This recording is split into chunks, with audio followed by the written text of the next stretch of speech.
Takže my máme znova namierené do Lučenského lesa. Tentokrát použijeme ďalšiu trasu, výstupovú. A dostaneme sa niekde u Vysielaču. Ale trošku inou trasou pôjdeme pre zmenu. V tom prvom cyklovlogu sme išli stajto. Tentokrát pôjdeme tuto hore. A vyjdeme presne pri Vysielači. A vyhneme sa aj ceste, aj stúpaniu ani nie, lebo toto je takisto stúpanie celkom výživné. Inak táto trasa není zlá, keď sa potrebujete dostať hore. Ide pekne lesíkom, mierne stúpanie, komu ako. Tak a vyšli sme pri Vysielači. Tuto je hneď takom v pohode trasa. Tadá, Vysielač. Mimo cestu, po lese. Paráda. A pokračujeme po starej známej asfaltke.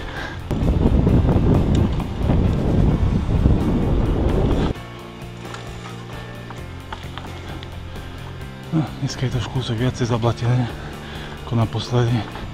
Ale ešte vždy je to z Boha.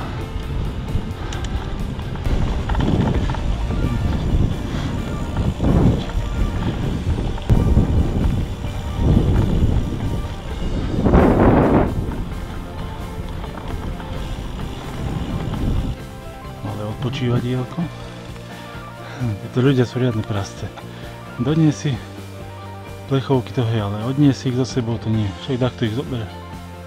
Čo by nie. Ak touto trasou keď nemusíte, tak aj nechoďte, nevedie nikam. Skúšal som.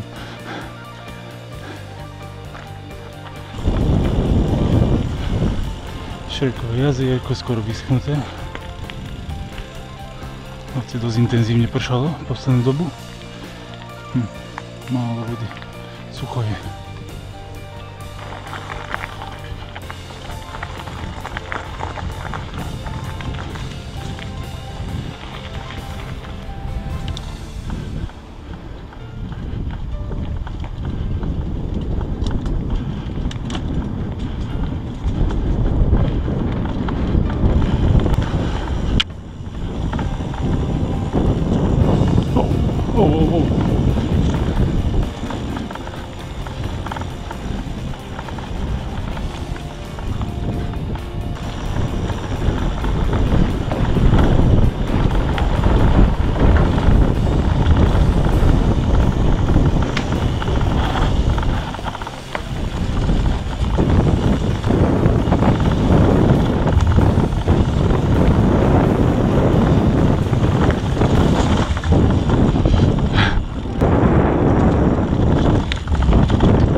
Priehrada.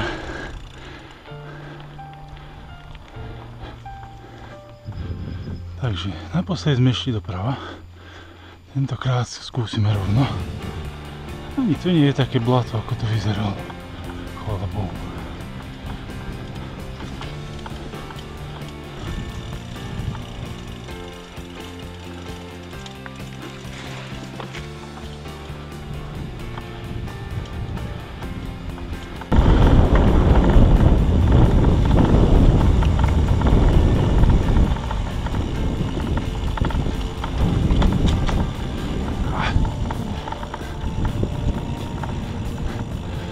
Toto bola voľakedy cesta, ale tak sa vyjazdila, že už zostali iba v strede taký singlík, pseudosinglík, tak ho využívam rád. Je to fajná trasa. Tak sme opäť nad telkou, tentokrát ale pôjdeme doľava do tej časti.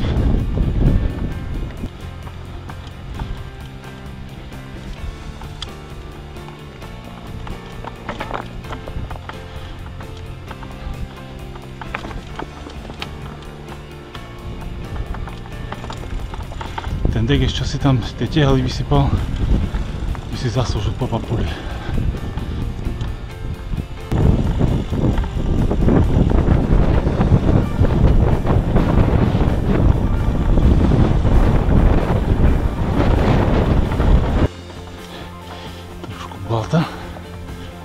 Trošku blata nikdy nezaškodí.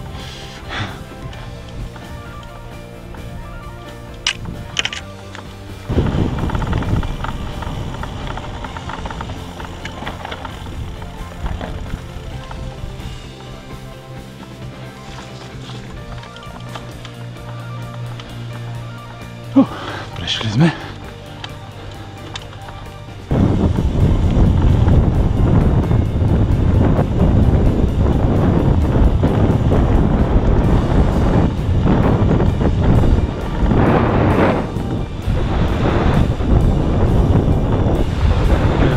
Pekné miesto, pekná lúka.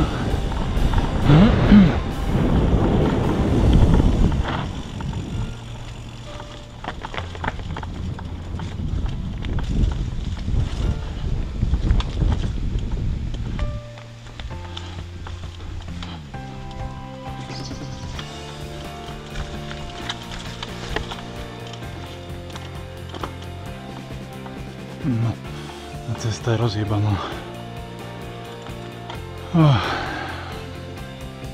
Našťastie hore vyššie to už je celkom v pohode oproti tomu, čo bolo dole. Pozriem, že musela byť dobrá pecka. Jeden strom zvalil druhý. Padli obidva. Našťastie je to už prerezané, takže aj celkom dobre. Celkom šťastie. Netreba to obchádzať, preliezať.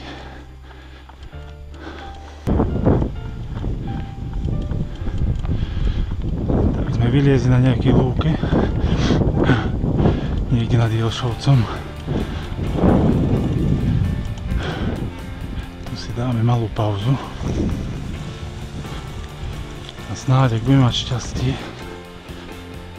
tak aj nejaké zvieratko uvidíme, ale to nie je isté. A sme na posede. Oddychneme kus, nabereme sily a pokračujeme ďalej. Možno nejaké zvieratko uvidíme, kto vie. Chvíľu počkáme.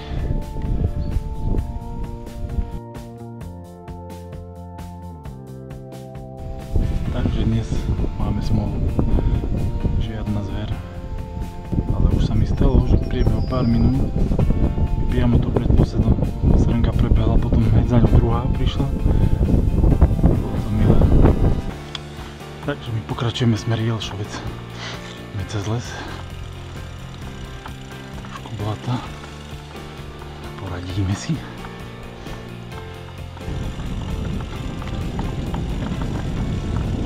Oj!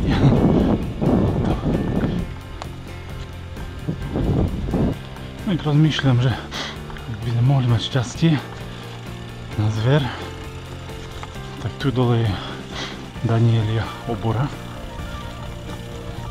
Tak by sme sa tam mohli skúsiť pozrieť.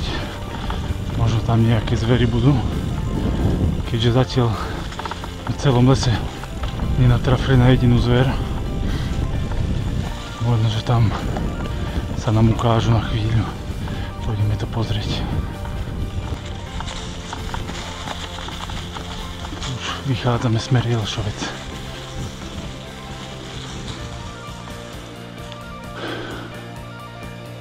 Obrovský vedro na strome. Zakvačený posed.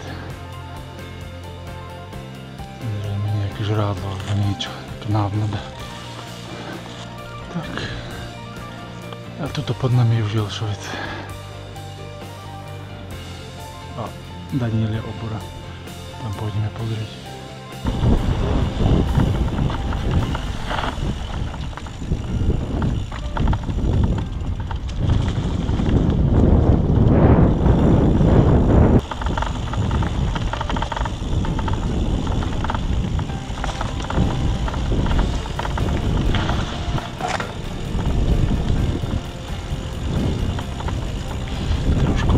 priejazdík.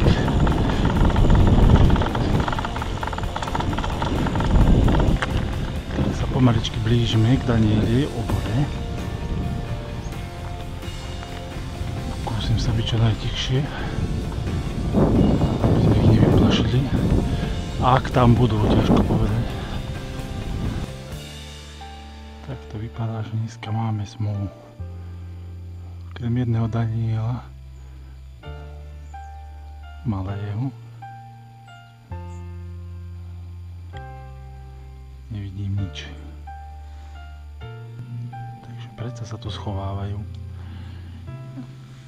Sú trošku schované.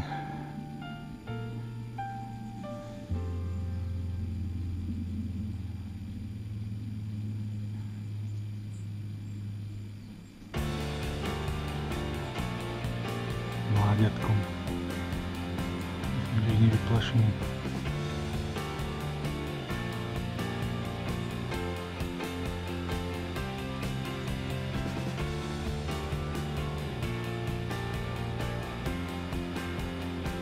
Vidíte? Tu beží ďalší.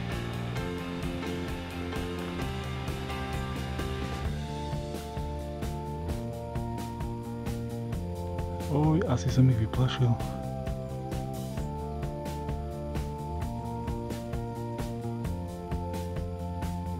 To som nechcel.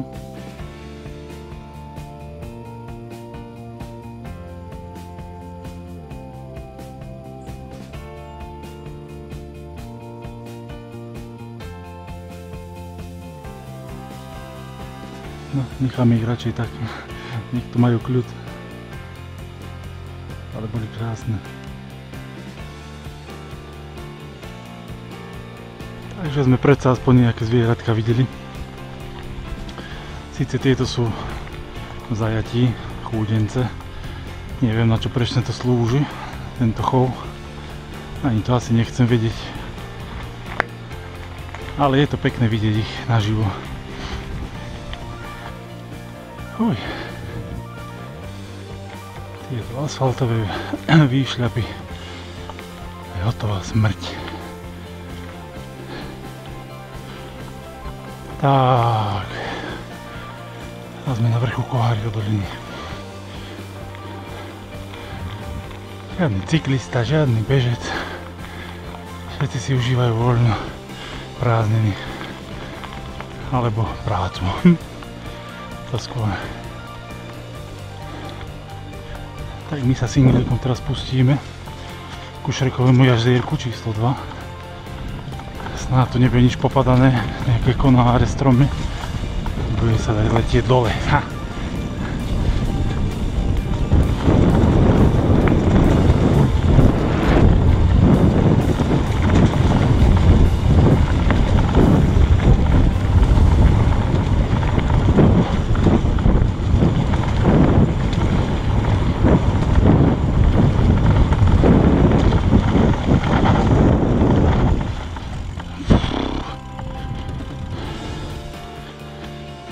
Šerkové jazierko číslo 2.